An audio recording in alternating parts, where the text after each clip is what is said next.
My sister poisoned me with succinylcholine. I knew it the moment the liquid burned. My tongue metallic, bitter. The unmistakable taste of a chemical lobotomy. She didn't want me relaxed. She wanted me paralyzed and hallucinating while she drained my accounts. I lunged for the sink, my throat already closing, my vision blurring. I was seconds away from a permanent psychotic break when a hand slammed into my chest. Caitlin, my 12-year-old niece who hadn't uttered a sound since she was 7. She didn't look scared. She looked like a soldier. She slapped the thermos from my hand, the liquid hissing as it hit the floor, and spoke with a voice cold enough to freeze my blood. Spit it out, Bonnie. She isn't on a cruise. She's watching the camera feed right now, and she's waiting for you to scream. Before I tell you exactly how I survived the night in a house rigged to kill me, drop a comment. Where are you watching from? And what's the one thing you know about your family that you can never say out loud? I retched into the stainless steel sink, watching the clear liquid swirl down the drain. That wasn't just tea. That was my sister's answer to every time I'd bailed her out. Every time I'd fixed her mess. I wiped my mouth, the metallic taste still clinging to my tongue like a second skin. It cost me $15 million to learn that blood isn't thicker than water. It's just harder to clean up. My name is Bonnie. I'm 32 years old, and I don't deal in maybes. I deal in chemical absolutes. As the lead pharmaceutical researcher for a global biotech firm, I own the patents to 3 of the most effective non-opioid pain management compounds on the market. My brain is an asset valued at 8 figures. I built this house, this glass fortress in the isolated cliffs of Big Sur to protect that brain. The walls are reinforced polycarbonate. The air filtration is hospital grade. I designed it to keep the world out. I just never thought the threat would have a key. I looked at Caitlin. She was moving around the kitchen island, methodically tilting the blinds to block the camera angles she knew about. She wasn't a child anymore. She was a survivor. Watching her, the equation finally clicked into place. Victoria didn't hate me because I was difficult. She hated me because I was the one who made it. We were the classic cliché. The beauty in the brain. Victoria was the homecoming queen who peaked at 19 and spent the next decade chasing highs she couldn't afford: luxury cars, high-stakes poker, appearances she couldn't maintain.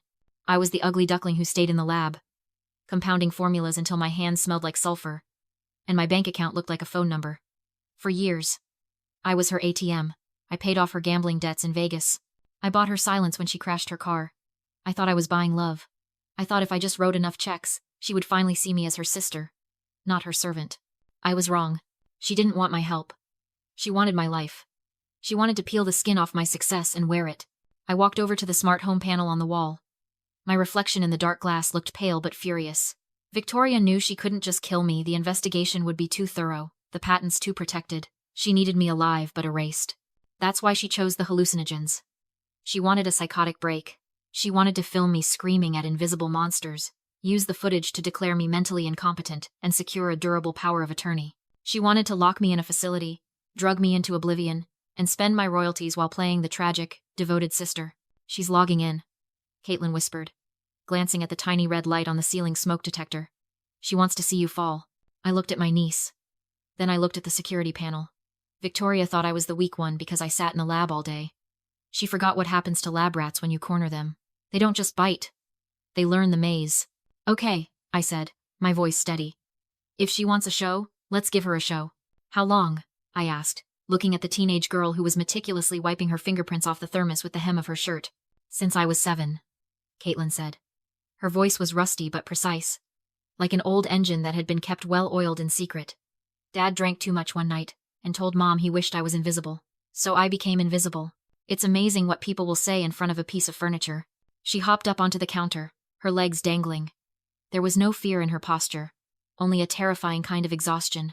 She looked like a soldier who had been behind enemy lines for half a decade. They don't want you dead, Bonnie. Not yet, she explained, her tone clinical. Dead people trigger autopsies. Autopsies find chemicals. They need you crazy. I leaned against the refrigerator, the cold steel grounding me. The hallucinogens. Exactly. Mom spent 3 months researching psychotropic compounds on the dark web. They want to trigger a severe psychotic break. Tonight, they're going to record you screaming at things that aren't there, tearing your own skin off, begging for it to stop. My stomach turned. It wasn't just murder. It was character assassination. Once they have the video, Caitlin continued, Mom plans to use it to file for an emergency medical guardianship. She calls it the Brittany Protocol. She wants durable power of attorney over your medical and financial decisions. She wants to sign over the patent rights to herself while you're drooling in a private facility in Nevada. Then, once the ink is dry, you have a tragic overdose in your cell. The sheer architectural cruelty of it took my breath away. Victoria didn't just want my money, she wanted to strip mine my dignity. She wanted the world to remember me not as a brilliant scientist, but as a drug-addled lunatic who lost her mind. It was the ultimate revenge for every time I'd gotten an award, and she'd gotten a participation trophy. How do you know all this? I asked.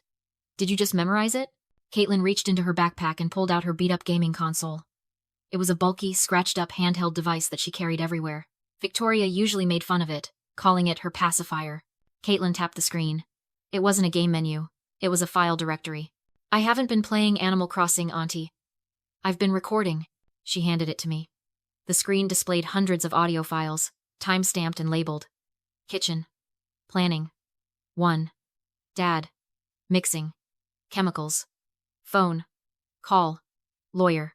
I'm not a victim, Caitlin said, her eyes hard. I'm a spy. And I have everything.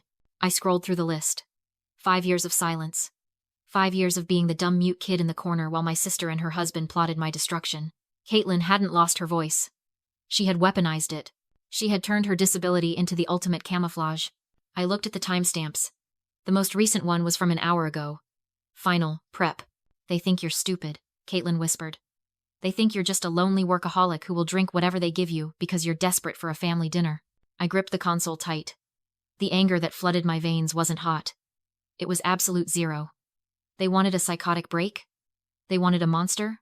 Okay, I said, handing the device back to her. If they want a crazy woman, let's give them the performance of a lifetime. I didn't run. Running is for prey. And as of 5 minutes ago, I had decided to become the predator. Go to the server room, I told Caitlin. It's the most secure room in the house. Independent air supply, reinforced steel door. Do not come out until I say the code word. What's the code word? She asked, clutching her gaming console like a shield. Anthrax, I said without smiling. She nodded and vanished down the hallway. I turned to the main security panel mounted on the kitchen wall.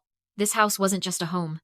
It was a containment facility designed to protect intellectual property worth millions. Victoria thought she was locking me in with my demons. She didn't realize she was locking herself out of the controls. I swiped the master override. System lockdown initiated. Heavy titanium shutters descended over the floor-to-ceiling glass windows, with a series of mechanical thuds. The panoramic view of the Pacific Ocean disappeared, replaced by armored darkness. I cut the external Wi-Fi bridge, isolating the local network.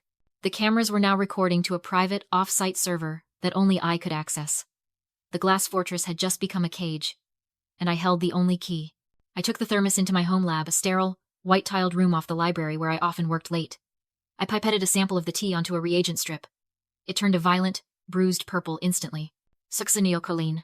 My hands didn't shake. They went steady, cold, precise. Succinylcholine causes complete muscular paralysis while leaving the mind fully conscious. It feels like being buried alive in your own body. Victoria didn't just want me incompetent. She wanted me to suffer. She wanted me to feel every second of my own erasure, while unable to scream. That level of cruelty clarified things. It burned away the last vestiges of sisterly love, and left only cold, hard logic. You want a psychotic break? I whispered to the empty room. I'll give you a masterpiece. I walked to the bathroom and splashed water on my face, ruining my mascara until it streaked down my cheeks in black tears. I messed up my hair, tearing at it until I looked manic. I ripped the collar of my shirt. Then, I set up my phone on the kitchen counter, framing the shot to look chaotic, tilted, desperate. I hit record. Victoria, I gasped, pitching my voice up, letting the panic bleed into it. I clawed at my neck. The walls. Why are the walls breathing? I can't. I don't know what's happening. Please. Come back. I think I'm dying. The colors are too loud. I let out a sob that sounded jagged and broken, then knocked the phone over as if I'd collapsed. I watched the playback.